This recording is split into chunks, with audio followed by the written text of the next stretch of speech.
Hello my dear students, कैसे हैं आप सभी लोग।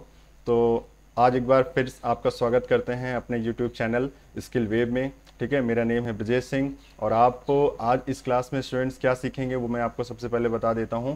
तो देखिए, टॉपिक आपके सामने ये मेरे पीछे लिखा हुआ है, देखिए आप उसको समझ पा रहे होंगे। Classification of material. ठीक है, तो क्लासिफिकेशन ऑफ मटेरियल बेसिकली हम लोगों ने किस बेसिस पे इसको कैटेगराइज कर रखा है, सबसे पहले वो समझ लेते हैं। तो देखिए, कंडक्टर, सेमीकंडक्टर और इंसुलेटर, तीन कैटेगरी हम लोगों ने बनाई है करंट के फ्लो होने के बेसिस पे। ठीक है, मैं हिंदी में बोल दे रहा हूँ। चालक, अर्धचालक और कुचालक। ठीक है, तीन इसकी अलग अलग तरीके की कैटेगरी बनाई गई है। तीन अलग अलग टाइप से ये होते हैं पदार्थ। और इन पदार्थों के जो वर्गीकरण में इसका जो आधार है, किस आधार पे हमने इसको अलग अलग इन तीन कैटेगरीज में तीन अलग अलग तरीके से वर्गीकृत किया है, उस वो है आधार है आपका करंट फ्लो होना। ठीक है, करंट फ्लो होने की वजह से हम लोग इसको तीन कैटेगरी में कर रखे हैं। अच्छा, शॉर्ट में ही जल्दी से बता देता हूं कि जैसा आपकी जानते भी होंगे, 10th क्लास में भी आपने पढ़ा था, और अगर नहीं भी पढ़ा तो आप फिर से समझिए कि स्टूडेंट्स, कंडक्टर ऐसे मटेरियल्स हैं जिसमें करंट फ्लो होती है, इजिली फ्लो होती है। ठीक है, रीज़न क्या है बिहाइंड उसके, वो मैं आगे चल के बताता हूँ आपको इस क्लास में। आगे अगर हम लोग सेमीकंडक्टर की बात करें तो एक कंडीशनल करंट फ्लो होती है, वो भी आपको मैं बताता हूँ। लास्ट में आपको इंसुलेटर के बारे में बताऊंगा, जो आपको यहाँ पे ये समझाने के लिए कि स्टूडेंट्स, इंसुलेटर ऐसे मटेरियल्स हैं जिसमें करंट फ्लो नहीं होती और उसका रीज़न क्या है वो भी आपको समझाऊंगा। तो चलिए शुरू करते हैं। उम्मीद करता हूँ कि आज की क्लास आपको बहुत मज़ेदार तरीके से समझ में आने वाली है। ठीक है, मेरी पूरी कोशिश रहेगी कि आपको ईजी से ईजी टर्म में समझा पाऊँ। ठीक है, उसके अलावा स्टूडेंट्स, आप लोगों के लिए एक इन्फॉर्मेशन ये है कि जैसे मान लीजिए आप एमसीक्यू क्वेश्चंस की सीरीज़ को ज़्यादा देख रहे हैं, इसमें जो हम लोग इसमें कर रहे हैं, लेकिन स्टूडेंट्स उतना ही इंपॉर्टेंट ये थियोरी भी है। बिकॉज अगर आप ये थ्योरी अच्छे से समझ जाएंगे स्टूडेंट्स, तो आपको जो ये एमसीक्यू क्वेश्चन सीरीज़ में करवा रहा हूँ वो बहुत ईजिली आप उसको टैकल कर पाओगे, बहुत आराम से उसको क्वेश्चन सॉल्व करोगे, आपको खुद कॉन्फिडेंस आने लगेगा कि इतना हार्ड नहीं है, ये तो पढ़ना बहुत आसान है। ठीक है, तो पढ़ाई आपको आसान लगने लगेगी, मेरे कहने का मतलब सीधा मोटिव ये है। अच्छा स्टूडेंट्स, ये आप लोगों के लिए फर्स्ट ईयर की क्लास के लिए तो है ही है। जो स्टूडेंट्स इसमें जैसे साथ में आपके कोई डिप्लोमा कर रहा है, या फिर आईटीआई सेकेंड ईयर में है, या फिर आईटीआई कर चुके हैं और अब कंपटीशन की प्रिपरेशन कर रहे हैं, जैसे मान लीजिए यूपीपीसीएल के लिए है ना, टीजीटी पोस्ट के लिए, यूपी आर्मिनल के लिए है, या फिर डीएफसीसीआईएल के लिए जो अभी रिसेंटली आई हुई vacancy, assistant loco pilot ALP वगैरह के जो टेक्निकल पेपर्स होते हैं उसमें, है ना, जो दो पेपर होते हैं, तो उसमें हो गया।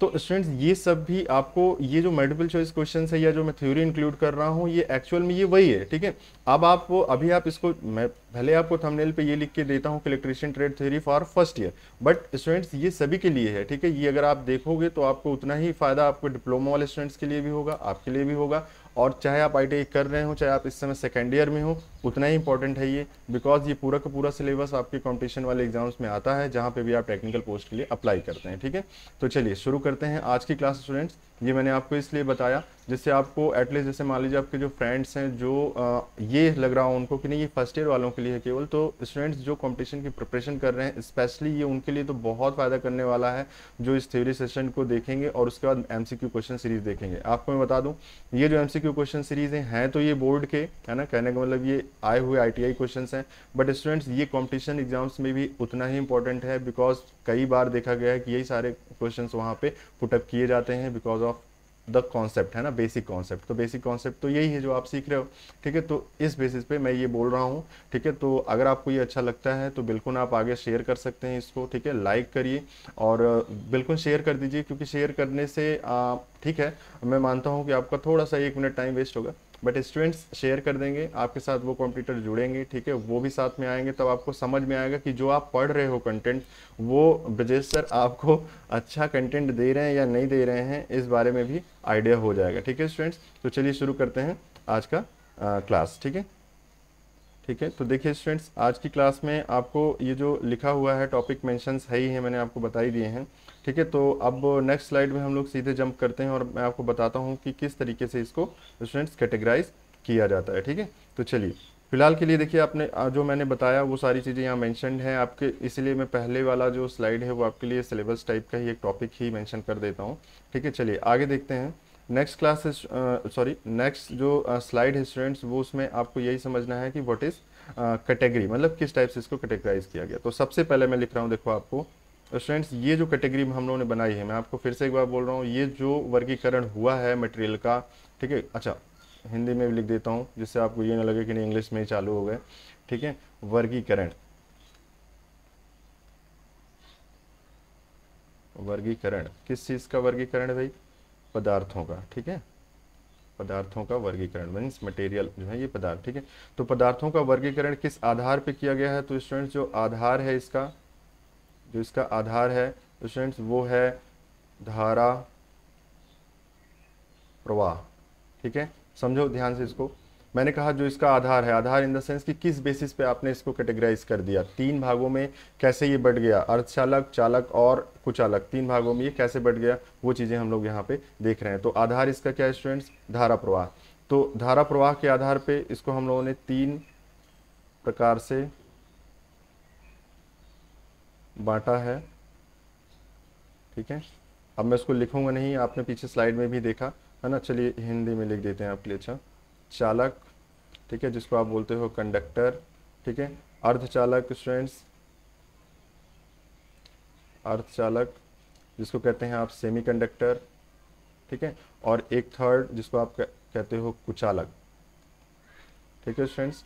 वैसे कोशिश करिए आप इंग्लिश टर्म्स को भी एज इट इज़ समझना, क्योंकि ये ज़्यादातर आपको टेक्निकल लैंग्वेजेस में आपको इंग्लिश का ज़्यादा इजी पड़ता है, ठीक है। आज अभी आपको अगर नहीं लग रहा है बिकॉज आप 10th पास करके आए हो, या फिर मान लीजिए आपका अभी इंग्लिश में उतना हैबिचुअल नहीं हो आप पढ़ने में कंटेंट्स को, तब भी आप देखिए इसको धीरे धीरे सब समझ में आने लगता है ना, इतना हार्ड नहीं है। तो कुचालक के लिए आप क्या बोलोगे स्टूडेंट्स? इंसुलेटर, ठीक है, इंसुलेटर। तो इस तरीके से आपकी हो गई तीन कैटेगरी, ठीक है। तीन तरीके से इसको डिवाइड कर दिया मैंने। हमने कहा कि ये धारा प्रवाह के आधार पर इसको हमने वर्गीकृत किया है, ठीक है। तो अगर धारा प्रवाह के बेसिस पे हम लोगों ने इसको कैटेगराइज किया स्टूडेंट्स, तो इसका मतलब हम लोग इसमें कुछ ना कुछ करंट से रिलेटेड फिनोमिना होगा। तो बिल्कुल आपको मैं बता दूं कि कंडक्टर वो है जिसमें धारा ईजिली बहुत आराम से प्रवाहित होती है, बहुत आराम से फ्लो होती है। अर्धचालक में जो धारा प्रवाहित होती है, जो करंट की वैल्यू है वो है कंडीशनल, ठीक है। यहाँ भी मैं कंडक्टर नहीं लिख रहा हूँ, ये कंडीशनल है लिखा है, ठीक है। कंडीशनल बोले तो कुछ आधार होगा, कुछ उसमें फेरबदल करने होंगे तब जाके आपका करंट फ्लो होगा उसमें। और इंसुलेटर क्या है स्टूडेंट? जिसमें धारा प्रवाह होती ही नहीं, ठीक है। धारा का कोई प्रवाह होता ही नहीं है, इसमें कोई धारा प्रवाहित नहीं होती है। और अगर धारा प्रवाहित होती भी है तो किस बेसिस पे होती है, किस बिहाफ पे होती है, वो आगे चल के समझेंगे, ठीक है। लेकिन जो इंसुलेटर जो कैटेगरी है वो इस बेसिस पे बनाई गई है कि इसमें प्रवाह नहीं होता धारा का, ठीक है स्टूडेंट्स, इसमें करंट का फ्लो नहीं होता, ठीक है। तो अगर इसको मैं आपको इंग्लिश में लिखूं तो जो इसका है बेसिस है ना, कहते हैं ना जो बेसिस है, किस बेसिस पे आपने कैटेगराइज किया, then it is classify on the basis of flow of current, ठीक है स्टूडेंट्स, फ्लो ऑफ करंट, ठीक है। तो इस बेसिस पे हम लोगों ने इसको कैटेगराइज कर रखा है। चलिए तो आगे देखते हैं। अब कैटेगरी हम समझ गए कि ये क्या है, बेसिक इसका जो बिहाइंड इसके जो छुपा था कि भाई करंट के फ्लो होने की वजह से या ना होने की वजह से। अब इंपॉर्टेंट बात ये है कि अगर ये करंट फ्लो होती है तो उसी के साथ साथ आपको कुछ प्रॉपर्टीज ऐसी समझ लेनी है, कुछ प्रॉपर्टीज ऐसी समझनी है जिससे आपको ये आइडिया हो जाए कि एक्चुअल में इन प्रॉपर्टीज का भी उतना ही इंपॉर्टेंस है जितना कि हम लोग इसको कैटेगराइज करने के लिए करंट को बेस मान लिया, ठीक है। तो चलिए शुरू करते हैं। तो अभी तक आपको समझ में आया होगा, ठीक है। मैंने इसको इतना ज़्यादा एक्सटेंड इसीलिए कर दिया आपके लिए, इतना ज़्यादा डिटेल में बता दिया क्योंकि आपको आगे जो स्लाइड है वो थोड़ा ईजी पड़े, है ना, समझ में आया कि हाँ हम लोग क्या पढ़ने चल रहे हैं, ठीक है। चलिए तो आगे देखते हैं स्टूडेंट्स। देखिए सबसे पहले मैंने आपको बताया कि कंडक्टर क्या होता है, ठीक है। तो मतलब तो कंडक्टर के बारे में चलो यहाँ समझते हैं अब हम लोग कि व्हाट इज कंडक्टर मीन्स चालक, ठीक है स्टूडेंट्स। ये क्या हो गया? चालक। आपको मैंने बताया इसमें करंट इजीली फ्लो होती है, ठीक है। तो आपको कैसे, अगर आपको डिफाइन करना हो व्हाट इज कंडक्टर, तो आप क्या बोलोगे? The material in which the current flows easily, ठीक है, आसानी से। बहुत सिंपल भाषा में आप बोलो जिसमें करंट आसानी से फ्लो हो जाती है, ठीक है। तो बस यही बोलना है आपको। अब इसको आपको डेफिनेशन याद करने की जरूरत नहीं है, ये आपका एमसीक्यू क्वेश्चन फॉर्म में आता है। आपको केवल कॉन्सेप्ट समझना है कि व्हाट इज कंडक्टर, देन आपको बस यही बोलना है कि conductor is the material in which current flows very easy, ठीक है, बहुत ही आसानी से करंट फ्लो हो जाती है। ठीक है, अच्छा उसके बिहाफ पे ही हम लोग ये भी बोल सकते हैं ना स्टूडेंट्स, फर्स्ट और सेकंड क्लास अगर आप देखे होंगे तो आपको अभी जो मैं बोलने जा रहा हूँ वो समझ में आएगा। ये बोल सकते हैं कि इसमें नंबर ऑफ फ्री इलेक्ट्रॉन्स जो है स्टूडेंट्स वो बहुत इजी वे में फ्लो कर सकते हैं, मतलब नंबर ऑफ फ्री इलेक्ट्रॉन्स बहुत एक्सेस में है, बहुत अच्छे अमाउंट में है। ठीक है, जैसे मैं आपको समझाता था जब पहले फर्स्ट सेकंड क्लास में, कि जैसे मान लीजिए मैंने इलेक्ट्रॉन्स शो किया। ठीक है, तो स्टूडेंट्स ये इलेक्ट्रॉन्स क्या है, ये फ्री इलेक्ट्रॉन्स है जिनका अपने सेल से कोई लेना देना नहीं। सेल बोले तो जैसे मान लीजिए ये एटम था, ठीक है, एटम का ये सेल है इसका। ठीक है, तो ये जो इलेक्ट्रॉन है अपने सेल में रोटेट नहीं कर रहे हैं, ये बाहर आ गए हैं स्टूडेंट्स। ठीक है, ये बाहर आ चुके हैं, तो इनको ही तो हम लोग फ्री इलेक्ट्रॉन बोलते थे। चलो आपको रिमाइंड करा रहा हूँ ये सब मैं। ठीक है, फ्री इलेक्ट्रॉन उनको बोलते थे, तो यही चीज़ें हैं। ठीक है, तो वो क्या होते हैं, चालक होते हैं। चालक ऐसे पदार्थ हैं जिसमें बहुत ज़्यादा फ्री इलेक्ट्रॉन्स प्रेजेंट होते हैं उन पदार्थों में। ठीक है, एग्जाम्पल के लिए अगर आप बोलो तो आपके पास तो अभी मैं खैर बहुत सारे एग्जाम्पल बताने जा रहा हूँ, लेकिन आप सिंपली घर में आप कॉपर की तार या एल्युमिनियम की तार यूज़ करते हो, वो क्या है, एक तरीके का कंडक्टर है, बहुत आसानी से उसमें करंट फ्लो होती है। बिकॉज उसमें क्या होता है स्टूडेंट्स, इलेक्ट्रॉन बहुत अमाउंट में फ्री स्टेट में होते हैं। ठीक है, रूम टेम्परेचर पे, अपने जो रूम टेम्परेचर पे अगर हम बात करें तो उसमें रूम टेम्परेचर पे बहुत आराम से आपको फ्री इलेक्ट्रॉन्स मिल जाते हैं। ठीक है, अब इंपॉर्टेंट बात यह है कि कंडक्टर के लिए वो प्रॉपर्टीज जो इलेक्ट्रिकल टर्म में इंपॉर्टेंट हैं, ठीक है, जो आपके लिए इलेक्ट्रिकली इंपॉर्टेंट है वो चीज़ें हम लोग समझते हैं। ठीक है, जो विद्युत के लिए इंपॉर्टेंट है उसको समझते हैं। ठीक है, चलो तो मैं एक पदार्थ यही ले लेता हूँ, सपोज ये कॉपर ही है आपका, ये कॉपर ही है। ठीक है, क्या है स्टूडेंट्स, ये कॉपर है। अच्छा हिंदी में क्या बोलते हैं कॉपर को, तांबा। क्या बोलते हैं, तांबा। तो ये क्या है, एक तरीके का पदार्थ है जो कि चालक में आता है। ठीक है, चालकों की विशेष अगर मैं प्रॉपर्टीज की बात करूं स्टूडेंट्स, तो आपको मेनली 5 प्रॉपर्टीज बहुत इंपॉर्टेंट है, मतलब ये 5 गुण। ठीक है, 5 गुण ये आपके बहुत इंपॉर्टेंट हैं। पहले कंडक्टिविटी, दूसरी रेजिस्टिविटी, तीसरी है आपकी मेल्टिंग पॉइंट, चौथा है डेंसिटी और पांचवा है टेम्परेचर कोफिशिएंट ऑफ रेजिस्टेंस। ठीक है, तो ये पांचों प्रॉपर्टीज आपको बहुत इंपॉर्टेंट है। उसके अलावा भी प्रॉपर्टीज बहुत सारी हैं, बट ये 5 आपको अभी के लिए समझना है। यही है आपका, मैंने बोला ना फिल्टर्ड कंटेंट है। मैं ये फालतू की वो मैं और सब प्रॉपर्टीज नहीं बताऊंगा, इंपॉर्टेंट वो भी है बट आपके लिए इंपॉर्टेंट नहीं है। ठीक है, जितना आपके लिए इंपॉर्टेंट है वो मैं यहाँ पे बता रहा हूँ। कंडक्टिविटी की बात करते हैं, जिसको हम लोग हिंदी में क्या बोलते हैं स्टूडेंट्स, चालकता। ठीक है स्टूडेंट्स, चालकता बोलते हैं। रेजिस्टिविटी की अगर मैं बात करूं तो इसको क्या कहते हैं, प्रतिरोधकता। ठीक है, इसको प्रतिरोधकता बोलते हैं। मेल्टिंग पॉइंट की बात करूं तो क्या बोलते हो, गलनांक। क्या बोलते हो स्टूडेंट्स, गलनांक, इसको आप गलनांक बोलते हो। अगर मैं डेंसिटी की बात करूं तो आप हिंदी में इसको क्या बोलते हो स्टूडेंट्स, घनत्व। ठीक है, टेम्परेचर कोफिशिएंट ऑफ रेजिस्टेंस की बात करूं तो क्या होगा, ताप गुणांक एक तरीके से। ठीक है, ताप गुणांक, आप ताप गुणांक से समझो इसको बस,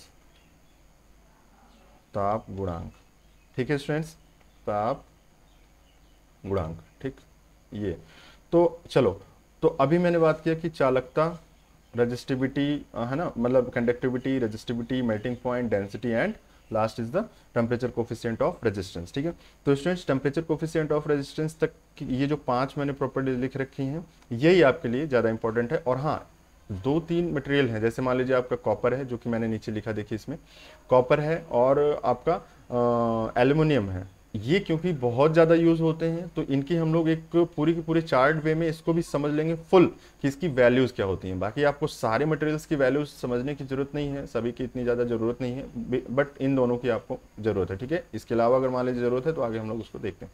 ठीक है, थोड़ा सा मैं इसमें और स्टूडेंट्स बताना चाहता हूँ ये कि इसकी चालकता की देखो यूनिट क्या होती है। आपको पता है क्या यूनिट क्या होती है चालकता की, बोलो।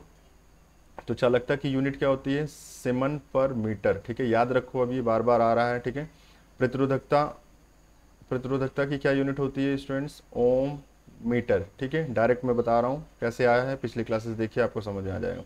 गलनांक, melting point, melting point means temperature की बात कर रहे हैं हम लोग, तो ये हो जाएगा डिग्री सेल्सियस में हम लोग बोलेंगे। ठीक है, घनत्व की बात करेंगे स्टूडेंट्स, ये होता है केजी पर मीटर क्यूब। ठीक है, फॉर्मूला क्या होता है आगे हम लोग वर्कशॉप कैलकुलेशन थ्योरी वाले में भी देखेंगे, उसमें है आपके लिए ये सिलेबस में। ठीक है, जिसमें आप डेंसिटी समझोगे क्या होती है वो आगे बता रहे हैं। और टेम्परेचर कोफिशिएंट इसको कहेंगे पर डिग्री सेल्सियस। ठीक है, या ओम पर डिग्री सेल्सियस भी कभी कभी यूज़ करते हैं, पर डिग्री सेल्सियस आप बोलिए। ठीक है, तो ये यूनिट हो गई, हिंदी में मैंने बता दिया। सिंबल्स में बता दे रहा हूँ आपको, जो इंपॉर्टेंट सिंबल है स्टूडेंट्स, कंडक्टिविटी का सिंबल आपको पता है क्या, कंडक्टिविटी का ये सिंबल होता है ना सिग्मा। रेजिस्टिविटी का सिंबल क्या होता है स्टूडेंट्स, रो। ठीक है। मेल्टिंग पॉइंट के लिए कोई सिंबल ऐसे ज़रूरत नहीं है, इसके लिए भी हम लोग वैसे स्मॉल डी से ही रिप्रेजेंट कर देते हैं, करते तो वैसे इससे हैं लेकिन यहाँ पे भी ऐसे करते हैं। और टेम्परेचर कोफिशिएंट, तो ये चीज़ें आप याद रखिए, एज वेल एज आप इन सब यूनिट्स को याद रखेंगे। ये इतना ही इंपॉर्टेंट है जितना ये टॉपिक हम लोग पढ़ने चल रहे हैं स्टूडेंट्स, उतना ही इंपॉर्टेंट ये भी है जो मैंने अभी आपको बताया है कि इसकी यूनिट क्या होती है, ठीक है। अब स्केलर वेक्टर की अगर मैं बात करना शुरू कर दूं तो ये सारे लगभग स्केलर क्वांटिटीज ही हैं, सभी स्केलर हैं, ठीक है। इसमें कोई ऐसा लॉजिक नहीं है कि ये वेक्टर क्वांटिटी कोई डायरेक्शन शो करता हो, ऐसा कुछ नहीं है, ठीक है। तो ये सभी स्केलर क्वांटिटीज हैं स्टूडेंट्स। आगे देखते हैं, आगे नहीं सॉरी, मतलब आपको चलो अब मैं समझाता हूँ कि ये पांचों प्रॉपर्टीज होती क्या है और फिर हम लोग इसको कॉपर और एल्यूमिनियम के लिए अप्लाई करेंगे। चलिए देखते हैं स्टूडेंट्स, कंडक्टिविटी क्या है आप समझो। कंडक्टिविटी है कि कितनी करंट फ्लो हो सकती है, मतलब कंडक्टिविटी उस पदार्थ का वह गुण है जिसकी वजह से आपको ये पता चल पाएगा कि इस पदार्थ में, जैसे कॉपर ही ले रहे हो, तांबा ले रहे हो, कि तांबा में अब ये कितना करंट फ्लो हो सकता है। अभी मुझे बताओ, जिसकी कंडक्टिविटी अच्छी होगी, मतलब जिसकी चालकता अच्छी होगी, क्या उसमें बहुत आराम से करंट फ्लो करेगा? तो बिल्कुल जी हाँ, करंट उसमें बहुत अच्छे से फ्लो करता है, ठीक है स्टूडेंट्स। तो अच्छा कोई कंडक्टर कब होगा? जब उसकी कंडक्टिविटी क्या हो स्टूडेंट्स? ज़्यादा हो, मतलब उसकी चालकता क्या हो? अधिक से अधिक हो, बहुत अच्छा उसमें कंडक्टिंग बिहेवियर हो, जिसमें बहुत आसानी से करंट फ्लो हो जाए, ठीक है स्टूडेंट्स। तो सबसे पहले आपको ये समझना है कि कंडक्टिविटी, तो स्टूडेंट्स कंडक्टिविटी अब आपको क्या बता रहा है भाई? कंडक्टिविटी आपको सीधे सीधे आपको ये समझाना चाहता है ये वर्ड कि जिसकी कंडक्टिविटी अच्छी होगी, मतलब जिस मटेरियल की ये कंडक्टिविटी अच्छी है उसमें बहुत आराम से करंट फ्लो हो सकती है। तो इसका मतलब हुआ कि एक अच्छे कंडक्टर के लिए ये प्रॉपर्टी ज़्यादा होनी चाहिए, मतलब कंडक्टिविटी एक अच्छे कंडक्टर की ज़्यादा होनी चाहिए, ठीक है। एक अच्छे चालक की जो चालकता है वो हमेशा अधिक होनी चाहिए। क्या होनी चाहिए स्टूडेंट्स? अधिक होनी चाहिए, ठीक है। तो चलो थोड़ा सा मैं इसको इरेज कर दे रहा हूँ आपके लिए, और उसके बाद मैं इसमें लिखता हूँ कि कौन सी चीज़ क्या होनी चाहिए, ठीक है। चलो इतना ही करता हूँ, बाकी लिखा रहने दो, ठीक है। तो देखिए स्टूडेंट्स, इसमें सबसे इम्पोर्टेंट जो हम लोगों को समझना है वो ये है कि जो चालकता है वो क्या होनी चाहिए? अधिक होनी चाहिए। किसके लिए मैं बात कर रहा हूँ? एक अच्छे चालक के लिए जो कंडक्टिविटी है वो स्टूडेंट्स क्या होनी चाहिए? अधिक होनी चाहिए। अच्छा, उसी के रिवर्स में अगर मैं बात करूँ रेजिस्टिविटी, तो रेजिस्टिविटी कंडक्टिविटी के जस्ट अपोजिट होता है, आपको पता है, थर्ड या फोर्थ क्लास में मैंने बताया भी है, जिसमें करंट से शुरुआत किया था हमने। तो रेजिस्टिविटी क्या होनी चाहिए? तो भाई कंडक्टिविटी हम कह रहे हैं अच्छी होनी चाहिए, बहुत अधिक होनी चाहिए, तो रेजिस्टिविटी क्या होनी चाहिए? बहुत कम होनी चाहिए, ठीक है। तो रेजिस्टिविटी क्या होनी चाहिए स्टूडेंट्स? कम होनी चाहिए। अच्छा, रेजिस्टिविटी का मतलब क्या है? प्रतिरोधकता। क्या बताता है ये प्रतिरोधकता स्टूडेंट्स? कैसे समझोगे कि प्रतिरोधकता ये क्या बताता है? ठीक है, आपको ये समझना है स्टूडेंट्स कि प्रतिरोधकता मटेरियल की वो प्रॉपर्टी है जिसकी वजह से करंट का अपोज होता है, ठीक है, अपोजिशन ऑफ करंट, ठीक है। Materials property due to which current will oppose, ठीक है, करंट अपोज की जाए, ठीक है, तो उसको हम लोग बोलते हैं रेजिस्टिविटी, ठीक है स्टूडेंट्स। तो ये चीज़ें हैं, आपको समझ लेना है। तो अच्छे कंडक्टर के लिए, एक अच्छे कंडक्टर के लिए रेजिस्टिविटी क्या होनी चाहिए? बहुत कम होनी चाहिए, ठीक है स्टूडेंट्स। और इस ये क्या होना चाहिए? बहुत ज़्यादा होना चाहिए, ठीक है। तीसरी चीज़ मेल्टिंग पॉइंट, ठीक है, जिसको आप कह रहे हो गलनांक। तो गलनांक क्या होना चाहिए? वैसे तो अब ऐसा भी ना हो कि थोड़ा सा गर्म पड़े और मेल्ट कर जाए, ऐसा तो नहीं होना चाहिए। तो कोशिश तो यही होनी चाहिए कि अच्छा हो, ठीक है। अगर गलनांक अच्छा हो तो क्या बुराई है, ठीक है, गलनांक अच्छा हो, लेकिन हाँ इतना भी ज़्यादा ना हो कि जो हमारा पर्पज़ है वो सॉल्व ना हो। जैसे आपको एक एग्जांपल बताता हूँ, आपने अभी पिछली क्लास में मैंने बताया कि फ्यूज़ एक एलिमेंट होता है जो टीन और लेड से मिलकर बना होता है। तो फ्यूज़ और टीन की जो प्रॉपर्टी है कंबाइंड एलॉय की, वो 200 डिग्री सेल्सियस के अबाउट है मेल्टिंग पॉइंट उसका, आपको पिछली क्लास में बताया भी था। तो 200 डिग्री सेल्सियस से अगर ये ज़्यादा है, मान लीजिए 1000 डिग्री सेल्सियस है, तो इतना तो उसमें करंट फ्लो होने के बाद भी वो गर्म भी पड़ जाएगा, फिर भी मेल्ट होकर टूटेगा नहीं, तो हमारा पर्पस सॉल्व नहीं होगा। मतलब हमारा पर्पस क्या था फ्यूज़ का? भाई वो तो ब्रेक हो जाए ना, जब ज़्यादा करंट फ्लो करे, हीट कर जाए वो एलिमेंट और ब्रेक कर जाए तो अपनी सर्किट को ओपन कर दे, ये पर्पस था। लेकिन वो पर्पस पूरा नहीं होगा अगर उसका मेल्टिंग पॉइंट, मतलब अगर उसका गलनांक बहुत अधिक हो तो, ठीक है, समझ रहे हो मेरी बात, समझ पा रहे हो? तो इसका मतलब ये हुआ कि जो मेल्टिंग पॉइंट है वो तो अपने एप्लीकेशन पे डिपेंड करेगा कि हम किस तरीके से क्या यूज़ कर रहे हैं, ठीक है।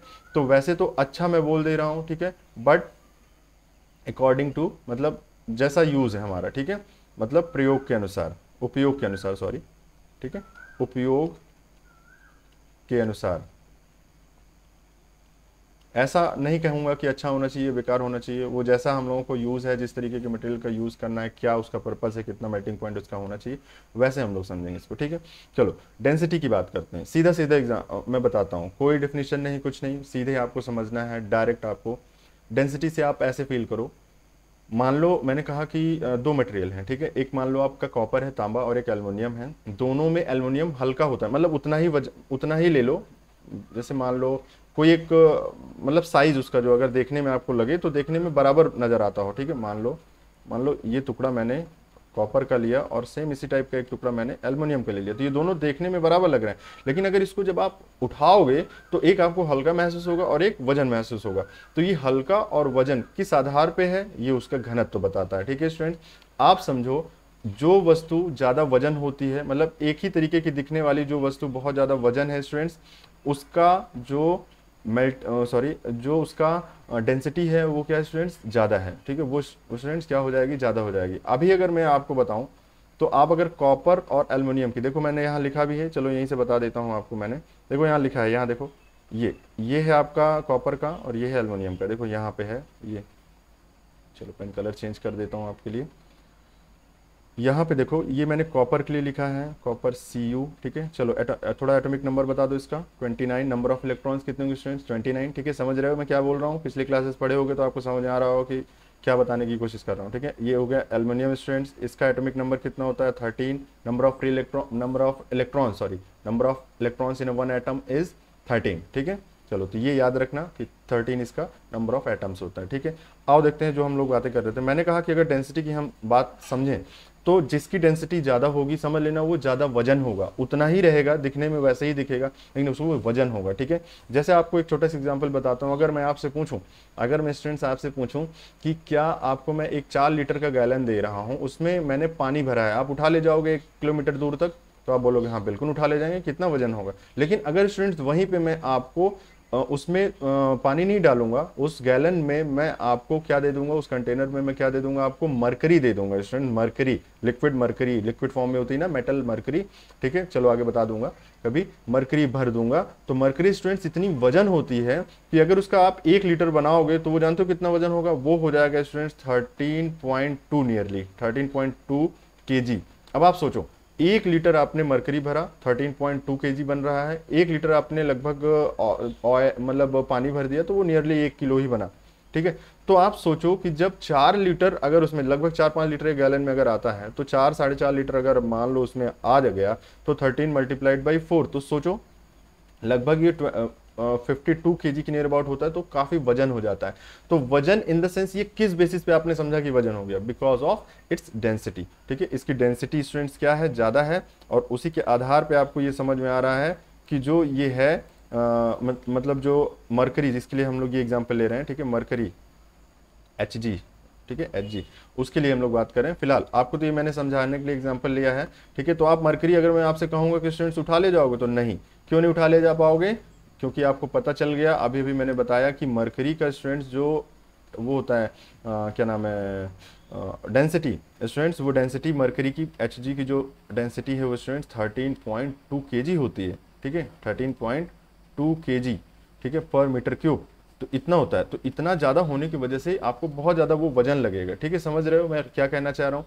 अब आपको मैं अपने एग्जांपल्स में समझाते हैं जो हम लोगों के काम का है, जो अभी फिलहाल स्टूडेंट्स आपको समझना है कि कॉपर और एल्युमिनियम आपके पास दो मटेरियल्स हैं, ठीक है। कॉपर और एल्युमिनियम में सबसे पहले आपको ये मैं बता दे रहा हूँ कि जो ये डेंसिटी है, ठीक है, जो ये डेंसिटी है वो आपको जो है कॉपर में ज़्यादा नज़र आएगी और एल्युमिनियम में आपको कम नज़र आएगी, ठीक है स्टूडेंट्स।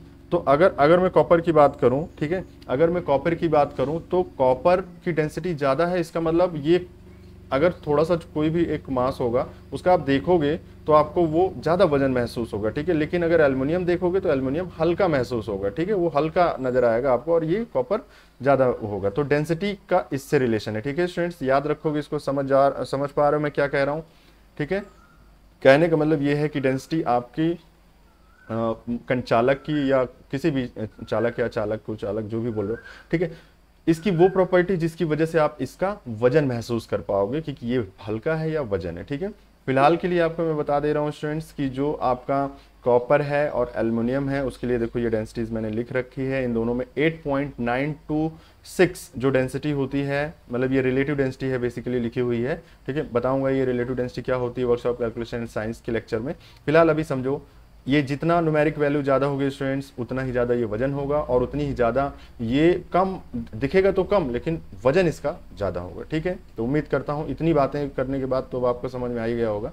फिर भी नहीं समझ में आता है तो फिर किसी न किसी क्लास में ये हिट करेगा, फिर से समझेंगे हम लोग। ठीक है, चलो यार रिप्ले करके देखो, फिर से मेरी बातों को समझो, आपको उम्मीद करता हूँ समझ जाऊँगा। इससे मतलब हल्का एग्जाम्पल से और आपके लिए मैं क्या लूँ। ठीक है, आपको एकदम आपके देसी भाषा में मैंने समझा दिया।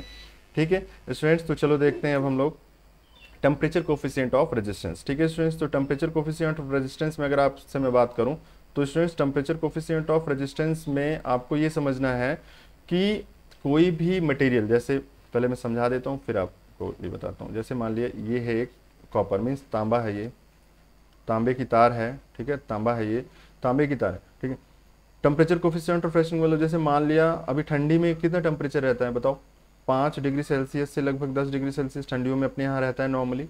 लेकिन अगर यही गर्मी की बात करें, आज कल की बात करें मौसम की, तो कितना हो जाता है स्टूडेंट्स, 45 डिग्री सेल्सियस के नियर अबाउट हो जाता है, 40 से 45 डिग्री सेल्सियस हो जाता है। तो अगर ये देखो टेम्परेचर देखो बढ़ा ना, कैसे बढ़ गया, 5 डिग्री सेल्सियस ठंडियों में होता था, आज की डेट पे देख रहे हो तो 40 डिग्री सेल्सियस के नियर अबाउट है, तो लगभग 35 डिग्री सेल्सियस ये टेम्परेचर बढ़ गया। ठीक है, इतना अभी तो आप समझ गए। ठीक है, अब आप आगे समझो। टेम्परेचर कोफिशिएंट मतलब जो ये ताप गुणांक है स्टूडेंट्स, वो ये बताता है कि पर डिग्री सेल्सियस, मतलब जैसे अब ये 5 से 40 हो गया है, तो 1 डिग्री सेल्सियस अगर टेम्परेचर बदल गया इसके चारों तरफ, इस कॉपर तार के चारों तरफ अगर 1 डिग्री सेल्सियस, मतलब 1 डिग्री सेल्सियस अगर टेम्परेचर इसके अराउंड बढ़ गया स्टूडेंट्स, तो जान लो कि इसमें जो है आपको 0.0039 मतलब इतना रेजिस्टेंस बदल जाएगा स्टूडेंट्स, इतने ओम रेजिस्टेंस बदल जाएगा। ठीक है, देखो चलो इसकी यूनिट बता देता हूँ मैं आपको, मेल्टिंग पॉइंट अभी आगे बता दूंगा। तो इतना रेजिस्टेंस क्या हो जाएगा स्टूडेंट्स, बदल जाएगा। ठीक है, तो अगर मैं temperature coefficient of resistance copper की बात करूँ स्टूडेंट्स, तो कॉपर की इतनी होती है। मीनिंग क्या है कि अगर हमारा 1 डिग्री सेल्सियस टेम्परेचर बदले, ठीक है, 1 डिग्री सेल्सियस टेम्परेचर अगर बदल जाए तो इतने ओम रेजिस्टेंस चेंज हो जाएगा इस कॉपर कंडक्टर का। ठीक है, सिमिलरली 0.00403 एल्युमिनियम के लिए होता है, तो इतने ओम रेजिस्टेंस बदल जाएगा पर डिग्री सेल्सियस। तो अगर इतने ओम रेजिस्टेंस बदल जा रहा है तो इसका मतलब ये हुआ, आपको समझ में आ रहा है कि जो मतलब जो धातु है, कहने का मतलब ये है कि जैसे तांबा है, तो तांबे के अंदर ये भी विशेषता है कि अगर वो गर्म पड़ेगा तो धीरे धीरे उसका रेजिस्टेंस और बढ़ने लगेगा। ठीक है, जो इसका रेजिस्टेंस है वो और ज़्यादा बढ़ने लगेगा। तो अभी देखो अगर मैं ठंडियों से गर्मियों की बात करूं तो 35 डिग्री सेल्सियस का अंतर है। तो अगर आप जानना चाहते हो कि कितना रेजिस्टेंस में वेरिएशन हो जाएगा, तो चलो यही कैलकुलेट करके आपको मैं दिखाता हूं कितना हो जाएगा। 35 डिग्री सेल्सियस का फेर बदलाव है, यहाँ देखो, यहाँ तो 35 मल्टीप्लाइड बाई, चलो इसको मैं थोड़ा सा और अच्छे से लिख दूं जिससे अगर आपको ज़रूरत रहे बाद में तो समझ सको। ठीक है, मैंने कहा आपके लिए कि स्टूडेंट्स ये जो टेम्परेचर है वो ठंडियों में आपका रहता है, ठीक है, विंटर में, ठीक है, विंटर में रहता है लगभग 5 ऑन एवरेज 5 डिग्री सेल्सियस, और समर में, जो समर है उसमें लगभग 40 डिग्री सेल्सियस मान लो। कितना राइज हुआ टेम्परेचर, 35 डिग्री सेल्सियस। तो अगर आपको ये जानना हो कि अगर ठंडी में रेजिस्टेंस इसका कुछ रहा होगा तो अब कितना बढ़ जाएगा, तो बढ़ाने के लिए अगर आप जानना चाहो तो ये 0.0039 मल्टीप्लाइड बाई 35 डिग्री सेल्सियस, जरा इसको मल्टीप्लाई करो तब आपको समझ में आएगा कि रेजिस्टेंस की वैल्यू कितनी बढ़ गई। ठीक है, कैलकुलेट कर लेना, उसके बाद यहाँ पे समझ लेना कि कितना रेजिस्टेंस चेंज हो सकता है। ठीक है, ध्यान रखना इस बात को। ठीक है, तो ये है आपका टेम्परेचर कोफिशिएंट ऑफ रेजिस्टेंस। ठीक है स्टूडेंट्स, तो उम्मीद करता हूँ ये भी आपको उतने ही अच्छे समझ में आया होगा जितनी चीज़ें अभी तक हम लोग समझते चल रहे हैं। अब आपको मैं बताता हूँ फटाफट इस चार्ट को। ठीक है, और आपके लिए सबसे इंपॉर्टेंट बात बता दूं कि ये पूरे के पूरे जो मैंने प्रॉपर्टी लिखा है 1 ठीक है 1 2 3 4 एंड 5, ठीक है, ये पूरी की पूरी प्रॉपर्टी स्टूडेंट्स आपके लिए बहुत इंपॉर्टेंट है। खास तौर से कॉपर और एल्युमिनियम की सभी प्रॉपर्टीज़ को आपको किसी न किसी तरीके से याद कर लेना है, ये बार बार एमसीक्यू क्वेश्चंस में आता है। ठीक है, चलो जैसे हम लोग कह रहे हैं कंडक्टिविटी, तो कंडक्टिविटी होती है स्टूडेंट्स 40 से 50। अच्छा, कंडक्टिविटी की यूनिट क्या होती है, यहाँ मैं लिखना भूल गया, क्या होती है यूनिट स्टूडेंट्स, सेमन पर मीटर। तो ये सेमन पर मीटर में ही ये लिखा हुआ है बेसिकली। ठीक है, चलो, और इसका हो जाएगा आपका 35 से 40, मीन्स समझो कंडक्टिविटी की जो वैल्यू है कॉपर मीन्स तांबे के लिए वो है आपका 50 से 60 सेमन, ठीक है, पर मीटर। और स्टूडेंट्स जो आपका एल्यूमिनियम है, एल्यूमिनियम का कितना होगा 35 से 40। ठीक है स्टूडेंट्स, तो ये चीज़ें आपके लिए। सिमिलरली रजिस्टिविटी की आप बात करो तो देखो रजिस्टिविटी ये होती है स्टूडेंट्स, और इसकी रजिस्टिविटी होती है ये। क्या होती है रजिस्टिविटी, आपको मैंने बता दिया, अच्छे से समझ गया। मेल्टिंग पॉइंट की बात करो तो देखो स्टूडेंट्स, मेल्टिंग पॉइंट मैंने कहा ना कि प्रयोग के अनुसार, मतलब जैसा उपयोग आप होगा उस हिसाब से चाहिए। जैसे आपको टीन और लेड का वो बनाना था फ्यूज, तो आपको 200 डिग्री सेल्सियस इनफ था, ठीक है, उतना मेल्टिंग पॉइंट होना चाहिए।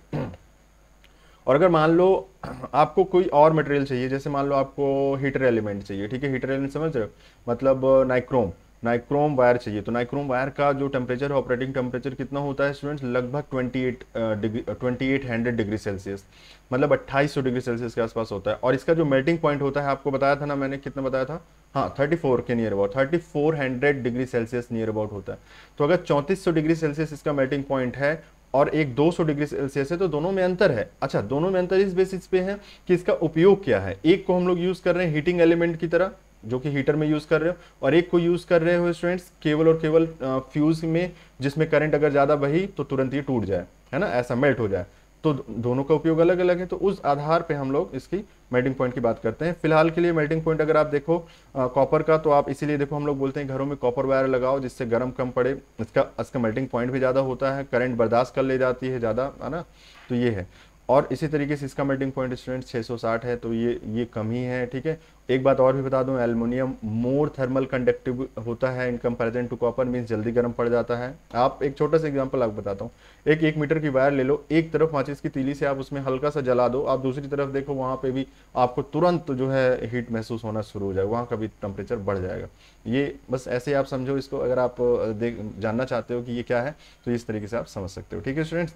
तो चलो अब आगे बात करते हैं स्टूडेंट्स, ये कंडक्टर की आपको मैंने प्रॉपर्टीज बताई, ठीक है। उम्मीद करता हूँ कि ये चीज़ें आपको बहुत अच्छे से समझ में आ रही हैं, ठीक है। और अब हम लोग आगे बढ़ते हैं स्टूडेंट्स अपनी नेक्स्ट स्लाइड पे, जो कि है इसी से रिलेटेड, ठीक है, आपका कि कुछ मटेरियल्स ऐसे बताता हूँ मैं आपको जिसमें आपको समझ में आए कि ये भी कंडक्टर्स हैं, इनका भी कहीं ना कहीं यूज़ होता है। मैं बेसिकली बहुत शॉर्ट में देखो बता रहे हैं। गोल्ड, वैसे तो गोल्ड को सबसे अच्छा कंडक्टर माना जाता है, लेकिन स्टूडेंट्स एक बात ध्यान रखना, कंपटीशन एग्जाम्स में जब भी एग्जाम मतलब ऑप्शंस आते हैं 4, तो हमेशा सिल्वर प्रेफर करना। Silver is the best conductor of electricity, ठीक है, याद रखना, मैं लिख भी दे रहा हूँ, सिल्वर इज द बेस्ट, ठीक है। हालांकि कुछ बुकों में आपको गोल्ड नजर आएगा, लेकिन गोल्ड नहीं है, वो सिल्वर है, ठीक है।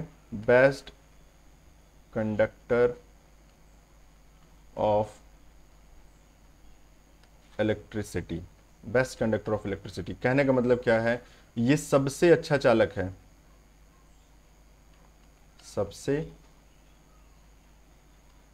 अच्छा चालक।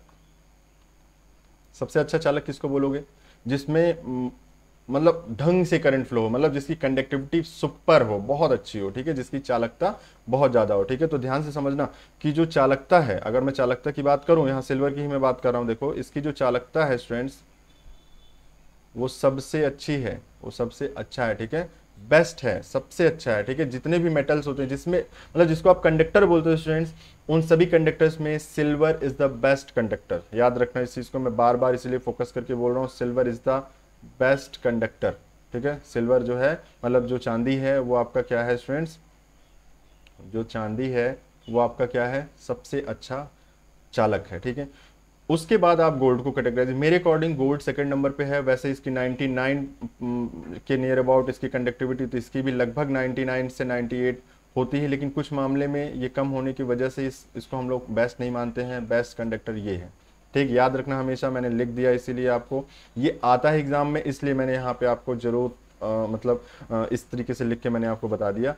आपको ध्यान रखना है एक लाइन में कि सबसे बेस्ट कंडक्टर कौन सा है, तो आप बोलोगे सिल्वर है, चांदी है, ठीक है, गोल्ड नहीं है, एकदम लगभग बराबर है। मैं ये भी नहीं बोल रहा हूँ कि गोल्ड बेकार है, गोल्ड भी लगभग सिमिलर है, बट हम लोग चांदी को ही बेस्ट कंडक्टर बोलेंगे, ठीक है। चलो, तो गोल्ड भी क्या है, एक कंडक्टर है, अच्छा कंडक्टर है, लेकिन स्टूडेंट्स इन दोनों का ध्यान से सुन लो, इन दोनों को यूज इसलिए नहीं करते हम लोग क्योंकि ये बहुत महंगे होते हैं। आप भी जानते हो यहाँ पे सोना कितना महंगा है, ठीक है, तो सोना और चांदी दोनों महंगे होते हैं स्टूडेंट्स, तो इस वजह से इसका यूज नहीं करते हैं। बाकी अगर कहीं स्पेशल पर्पस है, लेबोरेटरीज में या कॉन्टैक्ट सर्फेसेस पे, ठीक है, सीवी कॉन्टैक्ट सर्फेसेस पे, कहीं कहीं पे हम लोग इसका यूज करते हैं, जहां पे हम लोग सिल्वर बेसिकली यूज किया करते हैं। ठीक है, मेल्टिंग पॉइंट की बात करें तो कॉपर और एल्यूमिनियम के अकॉर्डिंग अगर देखा जाए तो गोल्ड और सिल्वर का थोड़ा मेल्टिंग पॉइंट कम है।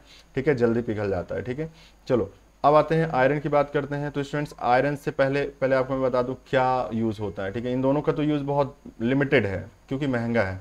ठीक है, आयरन का क्या यूज़ होता है, मतलब कई चीज़ें बताता हूँ जो आपने घरों के आसपास देखा है। ट्रांसफार्मर का जो टंकी है, tank of transformer, tank of transformer ऐसे लिख दे रहा हूँ शॉर्ट में ट्रांसफार्मर।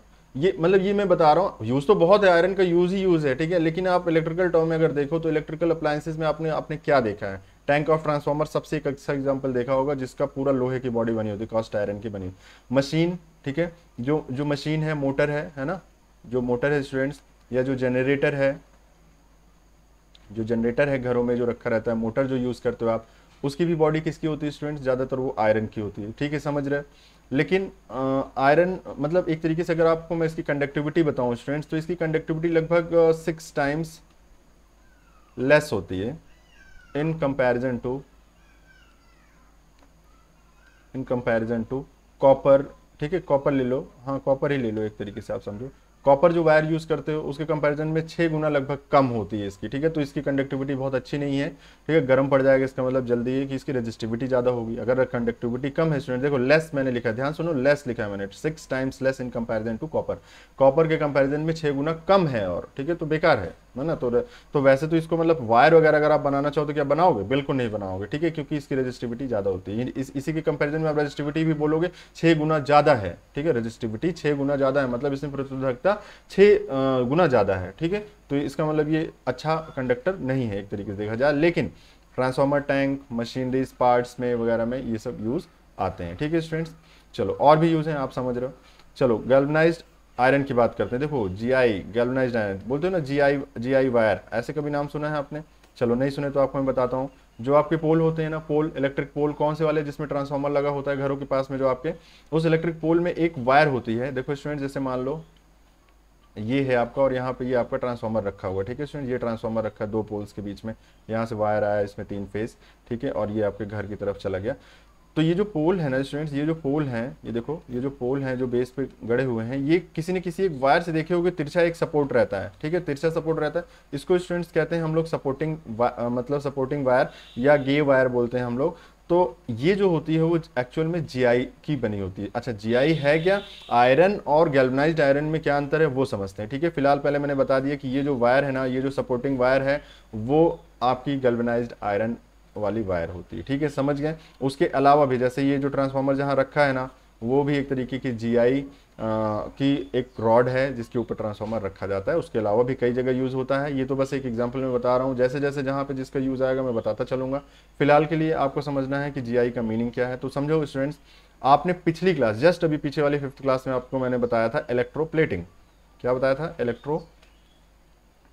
ठीक है, और इलेक्ट्रोप्लेटिंग क्या है? एक मेथड है जिसमें हम लोग मेटल के ऊपर कोई एक मेटल का ही लेयर चढ़ा देते हैं, जिससे हम अपने आयरन को, मतलब जिससे हम लोग अपने लोहे पदार्थ को जंग से बचा सकें, जंग लगने से बचा सकें। ठीक है, कोरोजन से बचा सकें, जंग लगने से बचा सकें।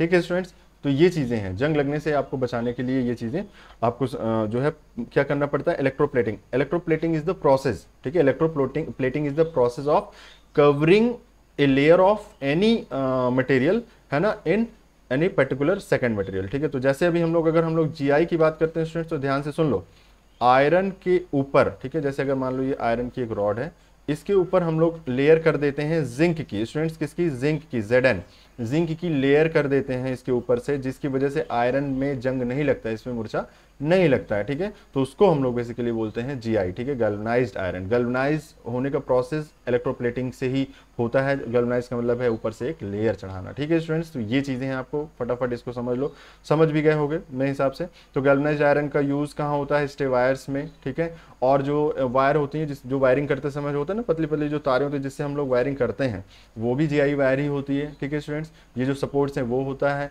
उसके अलावा भी और भी यूज़ है जहाँ पे भी आपको जंग से बचाना है और आयरन जैसी चीज़ों का यूज़ करना है। ठीक है, चलो आगे बढ़ते हैं स्टूडेंट्स। ये ब्रास है, ब्रास में देखो ये 2 चीज़ों का मिक्सचर है। एक है कॉपर मीन्स आपका तांबा, और एक है स्टूडेंट्स ये जिंक, ठीक है स्टूडेंट्स, जिंक और कॉपर का ये मिक्सर एलॉय है बाद, ठीक है। अच्छा, अब ब्रास बेसिकली आपको ये समझना है कि जो कॉपर है उसके ऊपर जिंक की लेयर चढ़ाने के बाद हम लोग ब्रास को बनाते हैं, ठीक है। चलो, तो ये चीज़ें आपको समझ लेनी है। बाकी देखो यूज कहाँ होता है, ये भी एक कंडक्टिंग मटेरियल है। ध्यान सुनना, ये जितनी बात कर रहा हूँ मैं सब कंडक्टिंग मटेरियल है, ठीक है। तो यूज कहाँ होता है, ब्रशेस वगैरह यूज होते हैं, ब्रश बनाते हैं हम लोग। कौन से ब्रश, दांतों में करने वाले नहीं, ये है मोटर वगैरह में यूज किए जाते हैं। आने दो, तब फिर मैं इसको और डिटेल से बताऊंगा ढंग से, ठीक है। टंगस्टन क्या है, ये भी एक कंडक्टर है। स्टूडेंट्स, टंगस्टन को आप जानते हो कि इसका मेल्टिंग पॉइंट कितना होता है, 34 डिग्री सेल्सियस के नियर अबाउट, ठीक है, 34 डिग्री सेल्सियस के नियर अबाउट होता है। और स्टूडेंट्स अभी वहाँ पे मैंने कुछ नाइक्रोम बोल दिया था क्या उस समय, तो सॉरी, मैं वो जो मैं बोल रहा था अभी, जो मैं आपको वो एग्जांपल समझा रहा था मेल्टिंग पॉइंट वाला, तो स्टूडेंट्स अगर मैंने वहाँ नाइक्रोम बोला था तो आप उसको टंगस्टन मान के चलना, ठीक है। हालांकि मैंने हीटिंग एलिमेंट के लिए ही बोला था, नाइक्रोम के लिए, बट नाइक्रोम का वो नहीं है, नाइक्रोम के लिए अलग है। मैंने उस समय आपको 3400 डिग्री सेल्सियस बोल दिया था मेल्टिंग पॉइंट, वो एक्चुअल में नाइक्रोम का नहीं है, वो टंगस्टन का, ठीक है। सॉरी, गलती से निकल गया वो, ठीक है। तो वो है 3400। बट अगर ऑपरेटिंग, जैसे अगर आपका जो बल्ब जलता है स्टूडेंट्स, तो ये बल्ब लगभग जलता है, तो ये कितना हो जाता है, 24 डिग्री से 100, मतलब 100 डिग्री सेल्सियस से लेके 28 तक आप ऑपरेट करा सकते हो, ठीक है स्टूडेंट्स। तो ये है आपका, ठीक। तो टंगस्टन का यूज आप समझ गए, बल्ब के फिलामेंट में यूज होता है। मेन इसका बढ़िया एग्जांपल जो आप जानते हो वो है बल्ब के फिलामेंट में। उसके अलावा मैग्नेटिक सब्सटेंसेस में इसको लगाया जाता है, ठीक है, मैग्नेटिक मतलब मैग्नेट वगैरह बनाने में, ठीक है। चलो, टीन और लेड ये कंबाइंडली मिल के फ्यूज वायर में यूज होते हैं स्टूडेंट्स, कंबाइंड में मिल के ये फ्यूज वायर में यूज होती हैं। और जिंक क्या होता है, तो वो लेयर चढ़ाने के लिए होता है। वैसे जिंक का यूज और भी होता है, जानते हो, जो सेल होते हैं ना घरों में, जो छोटे घड़ी वाले जो सेल होते हैं स्टूडेंट्स, उसके ऊपर एक लेयर चढ़ाई गई होती है, कवरिंग, ठीक है, वो जिंक की ही लेयर होती है, ठीक है, याद रखना, जिंक की वो लेयर होती है, ठीक है। और उसके अलावा कंटेनर वगैरह बनाने में भी यूज़ करते हैं हम लोग, कंटेनर की प्लेट्स में जो बैटरीज वगैरह के उसमें भी यूज़ करते हैं। और लेड और टिन, थोड़ा सा ध्यान रखना कि टिन और लेड कंबाइंड, अगर मैं टिन और लेड की बात करूँ, देखो यहाँ तो जगह ही नहीं बची, लगता है कोई नई स्लाइड ले लूँ, चलो इसी में बताता हूँ, सुन लो ध्यान से, अपना नोट कर लेना। टिन और लेड मिला के जो ये एलॉय बनता है, जिसको आप बोलते हो फ्यूज, है ना, मतलब कॉपर प्लस टिन प्लस आपका लेड, तीनों स्टूडेंट्स जो मिला के जो एलॉय बनता है, मतलब जो आपका एलॉय बनता है, वो फ्यूज मटेरियल के लिए यूज होता है, ठीक है। तो और फ्यूज की क्या प्रॉपर्टीज होती है वो आपको मैं बहुत अच्छे से बता चुका हूँ, यहाँ नहीं बताऊंगा। यहाँ आपको बस इतना बताऊंगा कि इसका 200 डिग्री सेल्सियस मेल्टिंग पॉइंट होता है। इसकी एक विशेष बात, जिसपे ये मतलब 200 डिग्री सेल्सियस का टेम्परेचर जैसे ही ज़्यादा होगा वैसे ये मेल्ट कर जाएगा, ठीक है स्टूडेंट्स। तो यही चीज़ें आपको यहाँ समझनी है, ठीक है। जिंक को मैंने बता ही दिया कि लेयरिंग करने के लिए, जैसे आपने यहीं देखा कि आपने आयरन में जिंक का, ये देखो ये लिखा है, आयरन में आपने जिंक की कोटिंग की, ठीक है। तो जिंक आपका कोटिंग करने के लिए यूज में आता है, ठीक है स्टूडेंट्स। तो ये चीज़ें आपको अच्छे से समझना है, ठीक है। चलो, तो ये हो गया, उम्मीद करता हूँ आपको समझ में आया होगा। चलो आगे देखते हैं जल्दी फटाफट, सेमीकंडक्टर की बात कर लेते हैं स्टूडेंट्स। सेमीकंडक्टर में आपको मैं बताना चाहता हूँ कि सेमीकंडक्टर, वैसे तो सेमीकंडक्टर के लिए अभी बहुत कुछ है बाकी पढ़ने के लिए, फिलहाल यहाँ पे अभी मैं आपको ये बताना चाहता हूँ स्टूडेंट्स कि सेमीकंडक्टर ऐसे मटेरियल्स हैं, ध्यान से सुनो, सेमीकंडक्टर ऐसे पदार्थ हैं, मतलब अर्धचालक, अर्धचालक, कितना भी कोशिश करो लंबाई हो जाता है क्लास, ठीक है, अर्धचालक, ठीक है। पढ़ाने लगते हैं तो लगता है आपको सब समझ में आ रहा है, पता नहीं समझ में आ रहा है कि नहीं, पर आप जो है इसको पढ़िए, कोशिश करिए, नहीं समझ में आता आप एक शॉर्ट गैप ले लीजिए बीच में, लेकिन देखिए, ठीक है। तो अर्धचालक की बात करें तो स्टूडेंट्स, अर्धचालक क्या है, अर्धचालक वो पदार्थ हैं जो करंट फ्लो कराते तो हैं लेकिन किसी पर्टिकुलर कंडीशन में। जैसे मैं आपको एक सीधा सीधा एग्जांपल बताता हूँ, अगर आप जीरो केल्विन पे बात करोगे, जीरो केल्विन ताप पे अगर बात करोगे, तो स्टूडेंट्स ये एक तरीके से कुचालक है। कुचालक क्या है आपको अभी मैंने बताया, आगे और बताऊंगा। कुचालक जिसमें धारा प्रवाहित नहीं होती, ठीक है, तो ये कुचालक है। लेकिन अगर इससे ज़्यादा हो जाए टेम्परेचर, ठीक है, अगर ताप जो है 0 डिग्री सेल्सियस से ज़्यादा हो, जैसे एक एग्जाम्पल के तौर पे आप ले लो रूम टेम्परेचर, ठीक है, रूम टेम्परेचर जो अपना होता है, कितना होता है रूम टेम्परेचर, 27 डिग्री सेल्सियस। तो 27 डिग्री सेल्सियस पे ये कुचालक की तरह नहीं, ये लगभग थोड़ा बहुत चालक की तरह बिहेव करेगा, ठीक है। अच्छे चालक की तरह तो मैंने नहीं बोला आपको, अच्छे चालक की तरह तो नहीं कहा, लेकिन चालक की तरह बिहेव करेगा, थोड़ा बहुत करंट फ्लो होगा, ठीक है। तो सेमीकंडक्टर ऐसे पदार्थ हैं जिसमें जैसे मान लो कुछ कंडीशन, जो मैं बार बार कंडीशन बोल रहा हूँ वो एक्चुअल में है कि जब इसमें फ्री इलेक्ट्रॉन होंगे नहीं तो फिर इसमें कैसे करंट फ्लो करेगी, ठीक है। लॉजिक तो फ्री इलेक्ट्रॉन का है। जैसे आपको मैं बता दूं कि इसके एग्जांपल्स, चलो सबसे पहले बताता हूँ फिर आपको समझ में आएगा। एग्जांपल्स में देखो, मोस्ट कॉमनली यूज सिलिकॉन, जो सेमीकंडक्टर है वो स्टूडेंट सिलिकॉन और जर्मेनियम जी, ठीक है। याद रखना सिलिकॉन के सोलर पैनल्स बनते हैं, डायोड, ट्रांजिस्टर, जितने भी इलेक्ट्रॉनिक स्टैटिक कंपोनेंट्स हैं वो सब सिलिकॉन और जर्मेनियम के ही बने होते हैं, ये हमेशा याद रखना। एलईडी जो होता है वो इसका नहीं है, वो है आपका गैलियम आर्सेनाइड का, याद रखना। एलईडी समझ रहे हो, एलईडी बल्ब, ठीक है। एलईडी बल्ब हालांकि कलर अलग अलग कर दोगे तो उसमें चेंज होगा, इसमें और भी है, फास्फोरस वगैरह भी मिक्सिंग करते हैं, ठीक है। लेकिन आपको समझना है कि ये जो सेमीकंडक्टर्स मैंने बताए हैं इनकी प्रॉपर्टीज क्या है, ये पहले करंट नहीं फ्लो कराते, लेकिन जब टेम्परेचर राइज होता है तो क्या होगा वो मैं समझाता हूँ, ध्यान से सुनना। सिलिकॉन का एक एटम में बना रहा हूँ, ठीक है। सिलिकॉन के एटम में जो बाहरी वाला जो इसका जो क्या है, जिसको कहते हैं हम लोग वैलेंस सेल, क्या बोलते हैं, वैलेंस सेल, ठीक है। वैलेंस सेल बोलते हैं स्टूडेंट्स। वैलेंस सेल जो होता है उसमें 4 इलेक्ट्रॉन होते हैं, पहले तो ये समझ लो। ये इलेक्ट्रॉन अपने मतलब ऑर्बिट में घूमते रहते हैं, ठीक है स्टूडेंट्स। लेकिन जब हम इसको टेम्परेचर दे देते हैं, मतलब इसको जब हम लोग थोड़ा टेम्परेचर दे देते हैं स्टूडेंट्स, ताप दे देते हैं, तो क्या हो जाता है स्टूडेंट्स, ये इलेक्ट्रॉन बाहर आ जाता है, तब ये इसको बोलते हैं फ्री इलेक्ट्रॉन, ठीक है। और यहाँ एक स्पेस छोड़ देता है, ये जगह खाली हो जाती है, इसको स्टूडेंट्स हम लोग बोलते हैं होल। इलेक्ट्रॉनिक टर्म में होल का इंपॉर्टेंस है, आगे चल के बताऊंगा। अभी के लिए आप समझो कि ये जो खाली जगह हो इसकी फ्री इलेक्ट्रॉन की है उसको कहते हैं हम लोग स्टूडेंट्स होल, ठीक है। तो उसको हम लोग कहते हैं होल, तो ये अभी समझ लो। फिलहाल आपको बताना मुझे ये है कि जब ये फ्री इलेक्ट्रॉन स्टूडेंट्स बाहर निकलेंगे, अपने ऑर्बिट से निकलेंगे, तभी तो ये धारा प्रवाहित करा पाएंगे। धारा प्रवाह में जो यहाँ वाले इलेक्ट्रॉन है उनका तो कोई रोल है नहीं, आप भी जान रहे हो। धारा प्रवाह में तो फ्री इलेक्ट्रॉनों का रोल है, तो अगर फ्री इलेक्ट्रॉन नहीं होंगे तो कैसे धारा प्रवाहित होगी, ठीक है ना। तो धारा प्रवाह के लिए फ्री इलेक्ट्रॉन की जरूरत है, और फ्री इलेक्ट्रॉन तब आएंगे जब ताप बढ़ेगा। ध्यान से सुन लो, जब ताप बढ़ेगा, इसलिए मैंने यहाँ शुरू में आपके लिए 2 कंडीशंस लिखी। 0 केल्विन पे ताप पे 0 केल्विन ताप पर ये कुचालक की तरह बर्ताव करता है, और अगर ताप की वैल्यू बढ़ा दें हम लोग 0 डिग्री से, मतलब 0 डिग्री मत लगाओ, इसमें केल्विन में डिग्री नहीं लगती, 0 केल्विन ताप से ज़्यादा कर दें तो ये चालक की तरह बिहेव करने लगता है। अगर स्पेशली रूम टेम्परेचर की बात करो तो ये चालक की तरह बिहेव करता है, अच्छे चालक की तरह नहीं, चालक की तरह बिहेव करता है, ठीक है। सिलिकॉन और जर्मेनियम और जो मतलब एलईडी बल्ब वगैरह होते हैं वो गैलियम आर्सेनाइड, फास्फोरस, फास्फेट, उसको उसके कंपाउंड्स हैं अलग अलग तरीके से मिक्सिंग करने के। और सिलिकॉन का सोलर पैनल्स में यूज़ करते हैं स्टूडेंट्स, सोलर पैनल, जर्मेनियम का भी है ना। उसके अलावा देखो डायोड, अभी आगे पढ़ोगे ये सब, ठीक है, सेकेंड ईयर में पढ़ोगे। डायोड, ट्रांजिस्टर, ठीक है, मॉसफेट, उसके अलावा एससीआर, बहुत सारी चीज़ें हैं, ठीक है। एक आईजीबीटी होता है, आईजीबीटी, ट्रैक, ठीक है। ट्रैक का यूज़ बता देता हूँ। फ़ैन के जो रेगुलेटर होते हैं स्टूडेंट्स, फ़ैन वाले जो रेगुलेटर हैं वो ट्रैक ही होते हैं, ठीक है। बताऊँगा आगे चल के इसको और डिटेल से। तो मोस्ट कॉमनली जो यूज सेमीकंडक्टर्स हैं वो सिलिकॉन है, जर्मेनियम है स्टूडेंट्स, और क्या है, ये इसकी बात कर रहा हूँ, ठीक है। गैलियम आर्सेनाइड है, ठीक है। ये सब क्या है, silicon, germanium, gallium arsenide semiconductor हैं, ठीक है। अब थोड़ी प्रॉपर्टी की बात कर लेते हैं स्टूडेंट्स। तो प्रॉपर्टीज, चालकता की बात करें तो चालकता की ही सारी चर्चा अभी तक चली रही थी, ठीक है, चालकता की। उसके विपरीत आप बात करो तो ये दूसरी प्रॉपर्टी आपको पता चल जाएगी, रेजिस्टिविटी। तो रेजिस्टिविटी क्या होता है स्टूडेंट्स, बहुत ज़्यादा मतलब रेजिस्टिविटी की जो वैल्यू है, ध्यान से सुन लो, रेजिस्टिविटी की जो वैल्यू है वो कंडक्टर से ज़्यादा है, कंडक्टिविटी की जो वैल्यू है वो कंडक्टर से कम है, तभी ये अर्धचालक है, नहीं तो ये चालक होता, अर्धचालक, समझ रहे हो, अर्धचालक।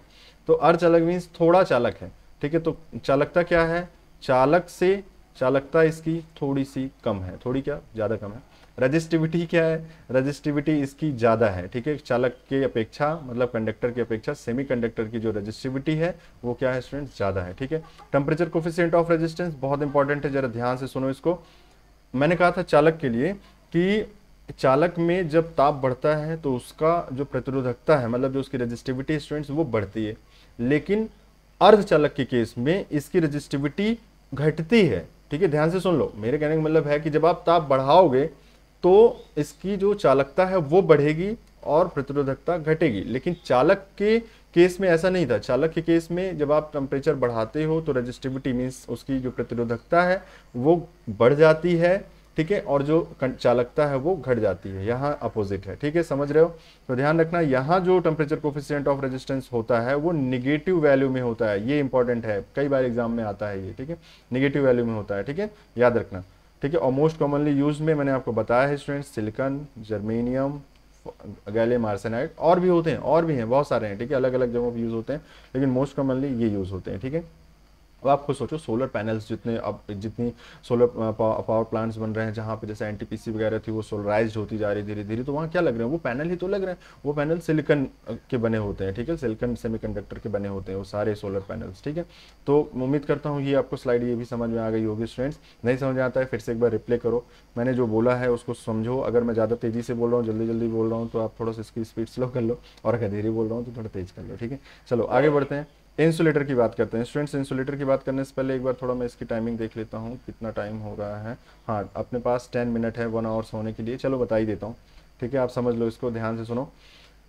फिर से पहले जल्दी जल्दी बताता हूँ, इसकी यूनिट वगैरह तो आप पीछे देख ही चुके हो, बार बार इसको नहीं मेंशन करते हैं। प्रॉपर्टीज, इंसुलेटर क्या है पहले वो समझो, जिसमें धारा प्रवाहित नहीं होती, सीधी सी बात, जिसमें धारा प्रवाहित नहीं होती, बस। धारा प्रवाहित क्यों नहीं होती, क्योंकि इसके पास फ्री इलेक्ट्रॉन्स प्रेजेंट नहीं है। अब आप सोच रहे हो क्या इलेक्ट्रॉन होते नहीं, इलेक्ट्रॉन बिल्कुल होते हैं, इलेक्ट्रॉन इसके अंदर है स्टूडेंट्स, लेकिन ये इलेक्ट्रॉन इतनी आसानी से अपने सेल को छोड़ के बाहर नहीं आएंगे। जैसे एग्जांपल बताता हूँ, मान लो ये है, ठीक है, मान लो इनके ये आपका, एक मिनट, ये हो गया, ये हो गया, ठीक है, इसमें अंदर 2 बना लो, ठीक है, इसमें 8 होते हैं, वैसे बना लो, कितने भी बना लो, कहने का मतलब अरेंजमेंट आप समझते हो, 2, 8, 18, 32 है ना, ये वाला तो आप समझते ही हो। फिलहाल मान लो मैंने कहा कि भाई इस इलेक्ट्रॉन को मुझे बाहर निकालना है, तो बाहर ये आएगा ही नहीं, किसी हाल में नहीं आएगा। आप टेम्परेचर इसको बढ़ाओ, टेम्परेचर बढ़ाते जाओ बढ़ाते जाओ बढ़ाते जाओ, ये मेल्ट कर जाएगा स्टूडेंट्स, ये मेल्ट कर जाएगा, लेकिन ये इलेक्ट्रॉन भाई साहब ये बाहर नहीं आएंगे, समझ रहे हो। ये है इसकी खासियत। अगर मैं इसको बोलूँ कि ये ग्लास है, तो ग्लास एक तरीके का इंसुलेटिंग मटेरियल होता है, ठीक है, याद रखना। ग्लास और लेड में अंतर है, ठीक है स्टूडेंट्स, आपको मैं एक चीज़ बता देता हूँ, ग्लास का मतलब है कांच, और अभी पीछे हम लोगों ने एक जगह पढ़ा था लेड, ठीक है, लेड का मतलब होता है शीशा, और कहीं ये शीशा घर में चेहरा देखने वाला शीशा ना समझ लेना, ये शीशा वो नहीं है, ठीक है। ये लेड जो होता है ये चालक होता है स्टूडेंट्स, ध्यान रखना, बहुत इंपॉर्टेंट है, काफ़ी बच्चों को कन्फ्यूजन होती है। और जो कांच है ये कुचालक होता है, ठीक है, याद रखना, कांच कुचालक है और लेड शीशा जिसको कहते हो आप वो चालक है, ठीक है, उसमें करंट फ्लो होती है, ठीक है, याद रखना। ये जो लेड होता है स्टूडेंट्स, ये कहाँ यूज़ होता है, ये बैटरी में यूज़ होता है। कौन सी बैटरी, लेड एसिड बैटरी नाम सुने हो, जो घरों में इन्वर्टर में लगी होती है, ठीक है, लेड एसिड, ठीक है, बैटरी जो होती है वो आपकी लेड का यूज़ करती है, ठीक है, लेड के इलेक्ट्रोड्स होते हैं उसमें, ठीक है। चलो आगे बताऊंगा, टेंशन मत लो, ये तो शॉर्ट में बस याद आता है बता देता हूँ आपको, ठीक। तो लेकिन हाँ, जितनी भी चीज़ें मैं यहाँ बातें करता हूँ ध्यान से सुन लो। एक इंपॉर्टेंट बात आपको मैं बता दूँ, कोई भी ऐसी बात नहीं है जो आपके लिए मल्टीपल चॉइस क्वेश्चंस ना बने, ध्यान रखना, ये बहुत इंपॉर्टेंट बात मैं बता रहा हूँ। एक एक पॉइंट जितना भी मैंने बताया है वो सब मल्टीपल चॉइस क्वेश्चंस बन सकता है। ऐसे यहाँ मैं कोई बातें नहीं कर रहा हूँ जो केवल टाइम पास जैसे हो, ठीक है, वैसे भी आपको बोरियत फील होने लगेगी तो टाइम पास नहीं चलेगा, एकदम फैक्ट बातें यहाँ पे निकल रही हैं। उसके बाद इसका जो मल्टीपल चॉइस क्वेश्चन करेंगे तब आपको ये रिजल्ट सामने पता ही चल जाता है, ठीक है। रजिस्टिविटी की बात करें स्टूडेंट्स, प्रॉपर्टी चलो देखते हैं इसके जो गुण है, ठीक है। तो स्टूडेंट्स गुण में अगर रजिस्टिविटी, पहले रजिस्टिविटी की बात करें तो इसकी जो रजिस्टिविटी है बहुत ज़्यादा होती है, कहने का मतलब है होनी चाहिए भी, होनी चाहिए, शुड बी वेरी हाई, समझ रहे हो स्टूडेंट्स, बहुत ज़्यादा होनी चाहिए, याद रखना। इसकी रजिस्टिविटी बहुत ज़्यादा, अगर रजिस्टिविटी ज़्यादा नहीं होगी तो ये तो करंट को फ्लो होने देगा, तो जो हमारा पर्पस है जिसलिए हम लोग इसको इंसुलेटर बोल रहे हैं वो तो फिर सॉल्व हुआ ही नहीं ना, वो तो कम हो गया। तो याद रखना कि एक अच्छे कुचालक की, ध्यान रखना, अच्छे कुचालक की जो प्रतिरोधकता है वो क्या होनी चाहिए, बहुत ज़्यादा होनी चाहिए, बहुत अधिक होनी चाहिए, याद रखोगे, बहुत अधिक होनी चाहिए। इसी के विपरीत अगर आप चालकता की बात करो स्टूडेंट्स, ये बहुत कम होनी चाहिए, ठीक है, चालकता होनी नहीं चाहिए, बिल्कुल नहीं होनी चाहिए, ठीक है, एकदम कम होनी चाहिए, समझ रहे हो स्टूडेंट्स। नहीं तो जब करंट फ्लो हो ही जाएगी तो फिर इसको इंसुलेटर आप क्यों बोलोगे, ठीक है।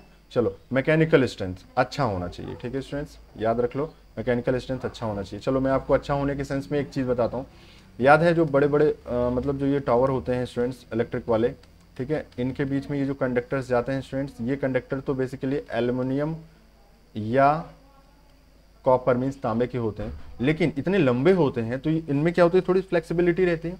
लंबे होते हैं स्टूडेंट्स, ये टूटने का इनमें खतरा रहता है, तो इनको मैकेनिकल स्ट्रेंथ मतलब मजबूती देने के लिए इसके अंदर जो है ना स्टूडेंट्स, इसके अंदर ही एक रॉड टाइप की एक और वायर उसी में रहती है, जिसके ऊपर एल्युमिनियम तार लपेटी गई होती है। उसको एसी एसआर कंडक्टर बोलते हैं। क्या होता है आगे बताऊंगा, अभी नहीं पूरा बताऊंगा, नहीं तो लंबी हो जाएगी, बहुत लंबी हो जाएगी क्लास, अभी नहीं बताऊंगा, ठीक है। तो ये जो इसके अंदर एक वायर पड़ी हुई है, वो एक इंसुलेटिंग हो सकता है ना, इंसुलेटिंग हो सकता है बट नहीं होता। लेकिन हाँ याद रखो कि अगर वो अंदर वाली वायर जो स्टूडेंट्स होती है वो मैकेनिकली स्ट्रेंथ, मतलब ये इंसुलेटर नहीं बता रहा हूँ मैं, ये इंसुलेटर नहीं बता रहा हूँ, ये मैं आपको बता रहा हूँ कि इसके अंदर जो मैकेनिकल स्ट्रेंथ का मीनिंग क्या है, मतलब आपको मजबूती मतलब प्रदान करे, ठीक है। बाकी मैकेनिकल स्ट्रेंथ किस सेंस में अगर इंसुलेटर के लिए बोलूँ तो जो ये देखते होगे यहाँ पे जो इंसुलेटर टंगे होते हैं, जिसके ऊपर जिसके पास ये वायर जाती हैं ये सब, ठीक है, तो उनकी मैकेनिकल स्ट्रेंथ अच्छी होनी चाहिए जिससे वो हैंडल कर पाए, ठीक है, वायर्स को, ठीक है। मैकेनिकल स्ट्रेंथ का मतलब है मजबूती एक तरीके से, तो मजबूत होना चाहिए ना, मजबूत होना, टूटे ना, ठीक है। मॉइस्चर, मॉइस्चर का मतलब है नमी। बताओ नमी अवशोषित कर ले कोई कुचालक तो अच्छा है। जैसे मान लो लकड़ी है, आपने कहीं लगा रखा है, मतलब ऐसी जगह पे लगा दिया है जहाँ पे मान लो करंट फ्लो होती है, लेकिन उस जगह पे वो लकड़ी की वजह से बचाव हो जाता है, एक कवरिंग हो जाती है, तो क्या आप चाहोगे कि लकड़ी नम हो जाए, ठीक है, लकड़ी नमी खा जाए और उसके बाद फिर वो बेकार हो जाए, ऐसा तो चाहोगे नहीं। तो नमी जो होनी चाहिए वो नहीं होनी चाहिए किसमें, कुचालक में। एक अच्छे कुचालक में, मतलब एक अच्छे इंसुलेटर में जो मॉइस्चर है वो एब्जॉर्प्शन कैपेसिटी उसकी बिल्कुल लो होनी चाहिए, कहने का मतलब बहुत ही कम एब्जॉर्ब करे किस चीज़ को, मॉइस्चर को, ठीक है, ठीक है। चलो परमिटिविटी, अभी टर्म इन दोनों को थोड़ा सा डिटेल से नहीं बताऊंगा मैं, अभी मैं आपको बस ये बताता हूँ कि परमिटिविटी अच्छी होनी चाहिए। एक आगे चैप्टर आएगा कैपेसिटर वाला, उसमें आपको बताऊंगा, ठीक है। परमिटिविटी का मतलब ये है कि चलो अच्छा थोड़ा समझा देता हूँ। परमिटिविटी का मतलब ये है कि कितने ये जो है इसके पास ऐसी स्ट्रेंथ है जिसकी वजह से ये इलेक्ट्रिक फील्ड को बर्दाश्त कर पाए या इलेक्ट्रिक फील्ड का अपोज कर पाए, एक तरीके से समझ रहे हो, इलेक्ट्रिक फील्ड का अपोज कर पाए अपने अंदर से जाने में, ठीक है। आपको पता है इलेक्ट्रिक फील्ड लाइंस कंडक्टर के अंदर मतलब चालक के अंदर से गुजर जाती हैं, लेकिन कुचालक के अंदर से नहीं गुजरती, तो जिसकी परमिटिविटी बहुत ज़्यादा होगी उसके अंदर से और कम गुजरेगी। याद रखो, बस इतना ही याद रखो, ठीक है। और सुनो डाइलेक्ट्रिक स्ट्रेंथ, ठीक है, डाइलेक्ट्रिक स्ट्रेंथ क्या है स्टूडेंट्स। अच्छा परमिटिविटी को चलो मैं बता देता हूँ, इसको शो कैसे करते हैं। परमिटिविटी को एप्सिलॉन से शो करते हैं, ठीक है, ये एप्सिलॉन सिंबल होता है, एप्सिलॉन नॉट एयर के लिए होता है, ठीक है, जिसकी वैल्यू भी बताऊंगा आपको आगे चल के, और एप्सिलॉन आर जो कि रिलेटिव परमिटिविटी है ये भी आपको बताऊंगा, ठीक है, डाइलेक्ट्रिक के लिए। हाँ लेकिन ये समझो कि परमिटिविटी हाई होनी चाहिए, किसकी, जो भी इंसुलेटिंग मटेरियल उसकी परमिटिविटी स्ट्रेंथ हाई होनी चाहिए, ठीक है।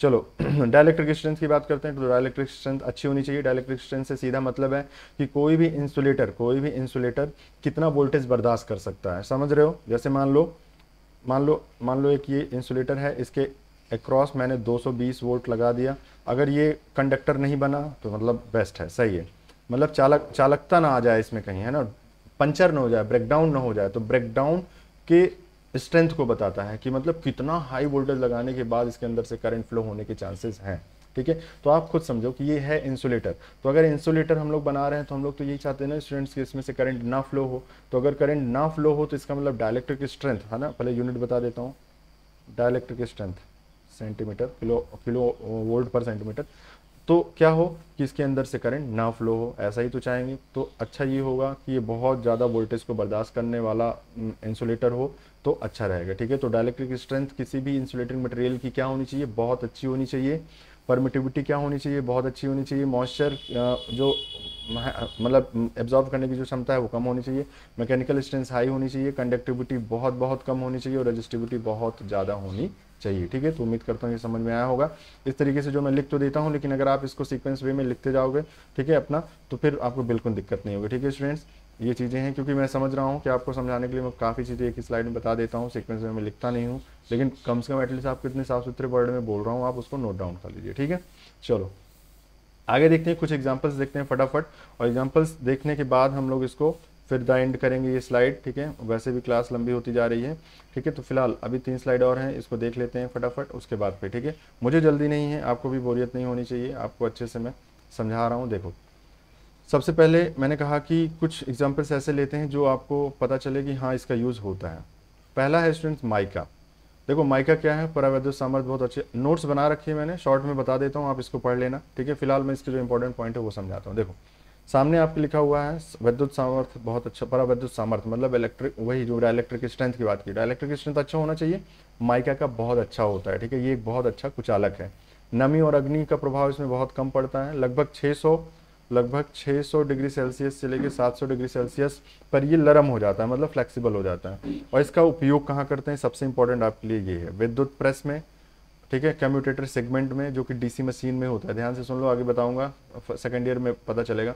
डीसी मशीन जो होती है स्टूडेंट्स, वहाँ पे यूज़ करते हैं इसके मध्य में, ठीक है। और हाँ, डीसी मशीन के सेगमेंट के बीच में, ठीक है, मध्य में, जैसे मान लो सेगमेंट लगे होते हैं तो उसके बीच में कुछ इंसुलेटिंग प्रोवाइड करते हैं, वो माइका होता है।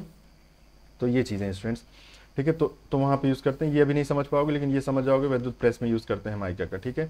एक लेयर चढ़ा देते हैं जिससे हम लोगों का जो वो है उसका एलिमेंट है वो नीचे सरफेस से आपके टच ना हो, ठीक है, बीच में एक तरीके से इंसुलेटिंग मटेरियल हो।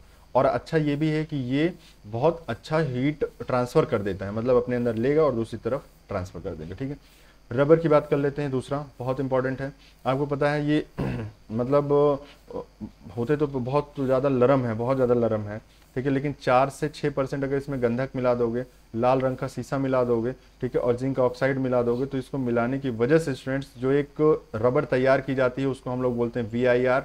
वेरी वेरी इंपॉर्टेंट है ये आपके लिए। VIR का मतलब क्या है ये भी बता देता हूँ, वोल्कनाइज्ड इंडियन रबर, याद रखना, वोल्कनाइज्ड इंडियन रबर, ठीक है। वोल्कनाइज्ड इंडियन रबर कहते हैं इसको हम लोग, जो मतलब यहाँ पे हम लोग अपने देसी भाषा में यूज़ करते हैं, ठीक है। इंपॉर्टेंट है, यही रबर आती है जो कि इंसुलेटिंग मटेरियल के लिए यूज़ होती है ज़्यादातर, जैसे कंडक्टर्स के ऊपर जो चढ़ी होती है, ठीक है। देख लो क्या कहाँ यूज़ होता है इसका। देखो रबर के जो दस्ताने होते हैं, जो से ग्लव्स होते हैं, जब हम लोग इलेक्ट्रिक वर्क करते हैं तो रबर के दस्ताने पहनते हैं, वहाँ यूज़ होता है।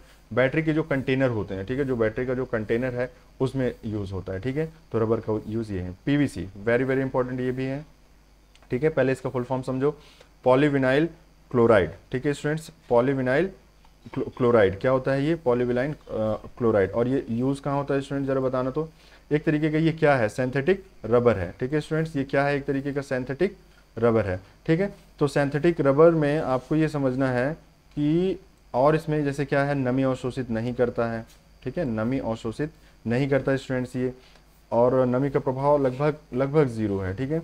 और इसका जो उपयोग है वो देखो कहाँ होता है, तार की जो कवरिंग होती है, ठीक है, तार में जो इंसुलेशन होता है वो इसी का होता है, PVC का। केबल बनाने में यूज़ होता है, मतलब केबल का जो इंसुलेशन होता है। उसके अलावा ध्यान से सुनो एक इंपॉर्टेंट बात, जो आप कंड्यूट वायरिंग करते हो, वायरिंग में पाइप लगाते हो घरों में, पहले उसके अंदर से वायर जाती हैं। ये जो देखो व्हाइट कलर की जो मैं दिखा रखा हूँ ना आपका, ये वही पाइप हैं जो PVC की हैं, ठीक है। PVC पाइप से, मेनली ये PVC पाइप है, ये तो आपने बहुत अच्छे से देखा होगा घरों में वायरिंग करते समय, ठीक है। तो ये चीज़ें हैं, ध्यान से सुन लो इसको और ये समझ लो इतनी बातें। आगे ये चीज़ें हैं, देखो आगे की बातें समझो। आगे इसमें मैंने स्टूडेंट्स ये आपके लिए लिया है पोर्सिलियन। पोर्सिलियन बहुत ही इंपॉर्टेंट, देखिए आपने ये देखा है कभी, देखिए टावर में लगे होते हैं, ठीक है, आपके जो इलेक्ट्रिक पोल्स हैं जहाँ पे आपको इंसुलेशन प्रोवाइड करना है वहाँ पे लगे होते हैं, ठीक है। तो ये जो इंसुलेटर हैं बहुत इंपॉर्टेंट रोल करते हैं कंडक्टर और किसी मतलब टच पॉइंट के बीच में वर्क करने के लिए। आपने जो बड़े वाले जो टावर्स देखे हैं स्टूडेंट्स, ये जो बड़े वाले टावर्स देखे हैं जिसमें से वायर जाते हैं, उसमें देखते हो कितने सारे इंसुलेटर्स ऐसे ऐसे करके लगे होते हैं, मतलब ये जिसके नीचे ये वायर लगी होती है, ऐसे ऐसे डिस्क लगे होते हैं स्टूडेंट्स, सपोर्टिंग टावर से, ठीक है, सपोर्टिंग टावर से, ये है ना, यहाँ ऐसे लगा होता है। तो ये क्या है आपका, एक तरीके का इंसुलेटर, इसका नाम भी इंसुलेटर है, याद रखना ये इंसुलेटर है। और ये देखो ये जो इस तरीके का बना है ना, ये पोर्सिलियन ही मटेरियल है, याद रखना ये पोर्सिलियन है, ठीक है। उसके अलावा देखो ये जो फ्यूज कटआउट्स होते हैं ना, याद है, देखे होंगे घरों में लगे होते हैं, ये भी क्या है आपका, चीनी मिट्टी, मतलब वो पोर्सिलियन ही है, वो चीनी मिट्टी से बनाए जाते हैं। ओवरहेड लाइनों पे लगने वाले इंसुलेटर, इसकी बात कर रहा हूँ, ठीक है, डेस्क इंसुलेटर इसी के बनाए जाते हैं, ठीक है। जो स्विच के आधार होते हैं, ठीक है, किटकैट फ्यूज, ये देखो ये है, ठीक है, फ्यूज में इसी का प्रयोग किया जाता है, ठीक है, समझ लो ये इंपॉर्टेंट, बहुत इंपॉर्टेंट है आपके लिए, ठीक है। आगे चल के इसकी मैं और भी डिटेल से चर्चा करूंगा, लेकिन अभी के लिए फिलहाल आप यही समझो। ग्लास, इसका भी यूज इसमें करते हैं हम लोग आजकल, अब ग्लास का भी इंसुलेटर हम लोग बनाने लगे, इंसुलेटर इसका नाम है, ठीक है, ग्लास का भी बनाने लगे हैं। एक अच्छा पारदर्शी कुचालक है, पहली चीज, तेल नमी अवशोषित नहीं करता, बहुत कम प्रभाव पड़ता है। जो बल्ब होता है, बल्ब का समझ रहे हो, ग्लास, ठीक है, मर्करी आर्क लैंप जो होते हैं उसकी जो है बल्ब बनाने में यूज होता है ग्लास का, ठीक है। एम्पायरल क्लॉथ, ठीक है। चलो स्टूडेंट्स ये देखो हट गया है, तो एम्पायरल क्लॉथ यही है एक्चुअल में, बेसिकली यही है एम्पायरल क्लॉथ। ये इंसुलेशन जैसे वायरिंग की टिपिंग वगैरह करने में इसका यूज़ हम लोग करते हैं, ठीक है। हाँ, वाइंडिंग जो होती है, जैसे वाइंडिंग के ऊपर वार्निश लगा देते हैं हम लोग, वार्निश लगा के वो हार्ड हो जाता है और वो चिपक जाता है, एक तरीके का इंसुलेशन प्रोवाइड करता आता है, ठीक है, एम्पायर क्लॉथ, ठीक है। और कॉटन टेप का यूज़ करो, देखो कॉटन टेप ये होता है स्टूडेंट्स, ये है आपका कॉटन टेप। कॉटन टेप आपने जनरली देखा होगा कि ये 20 मिलीमीटर और 25 मिलीमीटर चौड़ाई में 10 मीटर लगभग लंबाई में रोल की हुई मिलती हैं। इसका यूज़ कहाँ करते हैं, कॉइलों की वाइंडिंग करते समय, ठीक है, करते हैं इसका, ठीक है, कॉइलों की वाइंडिंग करते समय इसका यूज़ करते हैं स्टूडेंट, ठीक है। आगे देखते हैं, एक नेक्स्ट स्लाइड है आपके लिए, ये लास्ट है, बस हो गया, इससे थकना मत बहुत ज़्यादा, इससे ज़्यादा नहीं है। बैकेलाइट, बैकेलाइट का यूज़ देखो कैसे करते हैं, ये है आपका बैकेलाइट, ठीक है। देखो बोर्ड्स, देखो स्विच बोर्ड वगैरह, ये सारी चीज़ें जो आपको यहाँ नज़र आ रही हैं, ये सब बैकेलाइट से मिलकर बनता है। ये एक इंसुलेटिंग मटेरियल है, खासतौर से ये प्लास्टिक है एक तरीके का। इसका प्रयोग switch holder, terminal box, circuit wiring fitting की सामग्री में उपयोग में लाया जाता है, ठीक है। गर्म कैसे बनाते हैं इसको, अलग अलग शेप में गर्म कर दो, सांचे में उसको रखो, सांचे में रखने के बाद जिस रूप में इसको देना हो वैसे बना लो, और बाद में ये इतना कठोर हो जाता है कि फिर ये उसी को होल्ड कर लेता है, ठीक है। सिमिलरली एक और है एस्बेस्टस। एस्बेस्टस देखा होगा आपने स्टूडेंट, जैसे मान लो आप घरों में कढ़ाई यूज़ करते हो तो उसका जो हैंडल होता है ना, देखियो हैंडल में ये जो हैंडल लगा होता है इसमें, ये एस्बेस्टस का होता है ना, हार्ड होता है पहली चीज़, ब्लैक कलर का जनरली रहता है, ठीक है। ब्लैक कलर का देखो यहाँ क्या लिखा है, खनिज पदार्थ है, सीट बनाने के काम आता है, ठीक है, ठीक है। इलेक्ट्रिक प्रेस के हैंडल में, ठीक है, याद रखना हैंडल में। ओवन विद्युत केतली में, ठीक है। सर्किट ब्रेकर में, आर्क चैम्बर में काम आता है, ठीक है स्टूडेंट्स। तो इतनी चीज़ें हैं जो आपको आज सिखानी थी मुझे। उम्मीद करता हूँ कोई अच्छा लगा होगा। थोड़ा सा 2-3 स्लाइड में मैं फास्ट गया हूँ जरूर, लेकिन आप आसानी से तसल्ली से इसको, जो नोट्स है इसका, जो मैं टेलीग्राम चैनल पे दे दूंगा, वहाँ से आप इसको डाउनलोड कर लीजिए, वहाँ आपको मिल जाएगा। अच्छे से इसको पढ़ लीजिए एक बार, आप फिगर भी सामने है आपके, अच्छे से समझ में आ जाएगा उम्मीद करता हूँ। स्टूडेंट्स एक रिक्वेस्ट यही है कि आप शेयर करिए अगर आपको ये अच्छा लगता है तो, ठीक है। आपको समझ में आ रहा है कि मैं आपको बेटर वे में पढ़ा पा रहा हूँ तो आप शेयर करिए। उसके अलावा स्टूडेंट्स, अगर मुझ में कोई कमी ऐसी नज़र आती है जिससे आपको लगता है कि मेरी टीचिंग और इफेक्टिव अभी होनी चाहिए, या और कुछ अच्छे जो चीज़ें आपको कंटेंट समझ नहीं आ रहा, तो मैं दूसरी टेक्निक आपके लिए यूज़ करूँगा और कुछ अच्छे तरीके से समझने की कोशिश करेंगे हम लोग।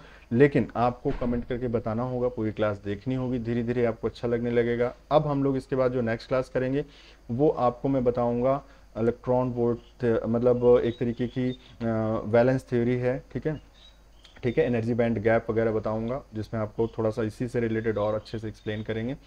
फिर एक मल्टीपल चॉइस क्वेश्चन सेशन होगा, ठीक है स्टूडेंट्स। तो उम्मीद करता हूँ आज की क्लास आपको बहुत मज़े से समझ में आई होगी, ठीक है। तो ठीक है, आज के लिए इतना ही। थैंक यू वेरी मच, और सेफ रहिए, आराम से घर पे रह के अच्छे से पढ़िए, ठीक है, ओके।